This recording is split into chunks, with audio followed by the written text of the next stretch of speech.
2017 में कौन ऐसा स्थान जहां से उनको वोट नहीं मिला था? हर जगह वोट मिला था। और अखिलेश यादव की जितनी भीड़ अभी देखी गई है, पहले चरण में जब विजय रथ सर यात्रा लेकिन लेकर निकले मतलब थे, सपा के गढ़ में भी वोट मिला था। बात दरअसल ये है, हर जगह मिला था, कायदे से मिला था। खाली वहां क्यों मिला था? 2014 से लेकर लगातार मिला। कहां नहीं मिला? मिला तब भी है जब 2 सवा 2 साल की एंटी इनकम्बेंसी हो चुकी थी, जब पार्लियामेंट्री इलेक्शन हुए थे 2019 में, जब सपा बसपा जो दोनों का प्रमुख गढ़ रहा है वो गढ़ था, वहां भाजपा जीती थी।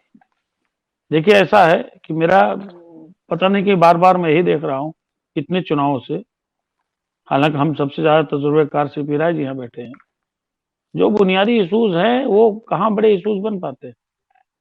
आप जात को कितनी जोड़ लेते हो, आपने कितनी एडिशनल जात जोड़ी, इस पर डिपेंड करता है।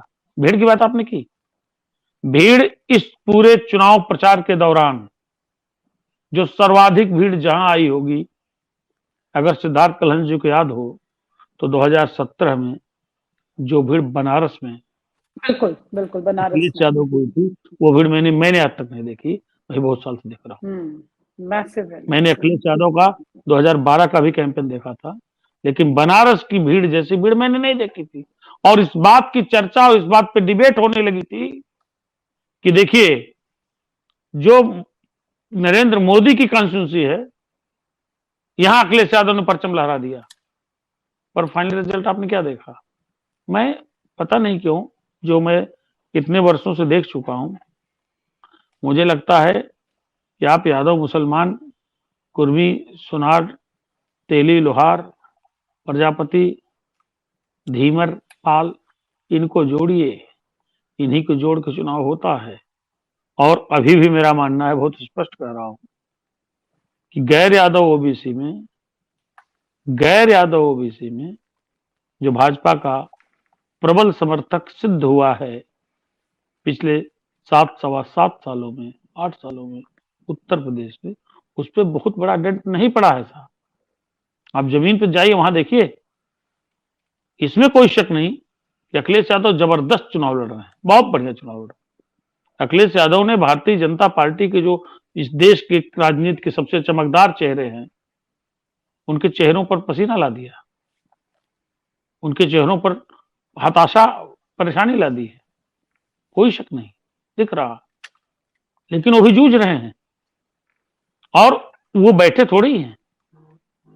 उनको मालूम है कि उनकी वीकनेसेस कहां हैं, उनकी कमजोर कड़ियां कहां हैं, कहां से हार रहे हैं, कौन नाराज है, किसको कैसे मनाएं। आप देखिए, जिस पहले और दूसरे चरण में दुनिया कह रही थी, हम आप कह रहे थे, सब कह रहे थे, हम सब ने देखा था, किसानों को नाराजगी है, जाट बहुल क्षेत्र है, उसके बावजूद कौन ऐसा बड़ा चेहरा है जिसने वहां ये सब जानने के बावजूद जूझ जूझ को वहां प्रचार न किया हो, डोर टू डोर न गए हो। ये उनकी स्टाइल ऑफ पॉलिटिक्स है, करते हैं, और इसको उन्होंने प्रूव किया है। तो हम ये मान के चल लें कि इनसे नाराजगी नाराजगी है, उत्तर प्रदेश की जो सरकार रही है, इसके बहुत से कामों से नाराजगी है, काफी नाराजगी है। और जो नाराजगी है वही अखिलेश यादव का दम है, अखिलेश यादव की जो चट्टाज है। वरना आप बताइए, मुसलमान यादव कब वोट नहीं करता रहा, झूम करता रहा है। और इससे बड़ा अवसर क्या था 2019 से बड़ा? 2019 से बड़ा कॉम्बिनेशन मुझे नहीं लगता है कि इतिहास में कभी बना है उत्तर प्रदेश में, मंडल कमंडल की राजनीति का दौर शुरू होने के बाद। तो जो प्रत्यक्षतः दिखता है चुनाव में, आमतौर पर बहुत सही हो नहीं कहा जा सकता है। मैंने क्या बात कही, आलू की चर्चा इतनी देर से कर रहे थे, 15 8 मिनट से, अजय शुक्ला जी, अच्छी बात है, आलू बेल्ट है, किसानों को परेशानी भी है। लेकिन आप मेरे को बताओ, अगर 2017 में अखिलेश यादव और राहुल गांधी ने मिल करके इतना ही किया था, बात की थी, और फॉरेन में बात की थी कि इस तरह का प्लांट लगेगा, या वोदका की यूनिट्स लग जाएंगी, तो उनकी बात का विश्वास लोगों ने किया होता? उन्होंने देखा कि 2 साल इन्होंने कुछ नहीं किया, उसके बावजूद वोट दिया लोकसभा में। फर्रुखाबाद कौन जीता? कन्नौज कौन जीता? कन्नौज जहां से अखिलेश यादव की श्रीमती ही चुनाव लड़ रही थी। इटावा कौन जीता? मैनपुरी को छोड़ करके बाकी सीटें वहां कौन जीता? तो साहब ऐसा है कि जाति पकड़ो, जाति मजबूत करो, उसको हटने मत दो। यही सिद्धहस्त फार्मूला है उत्तर प्रदेश की राजनीति का, आज की जो राजनीति है। और भारतीय जनता पार्टी ने यही एक काम ही किया है। उन्होंने, संघ की विभिन्न शाखाओं ने यही तो काम किया है। 2.5 साल से 3 साल से दलित जी के यहां जा रहे हैं। दूसरी बात, हम लोग हर बार हर डिबेट में इस बात को थोड़ा सा एक चीज नजरअंदाज कर देते हैं। ये जो चरण है इसमें आप बीएसपी परफॉर्मेंस देखिएगा। आज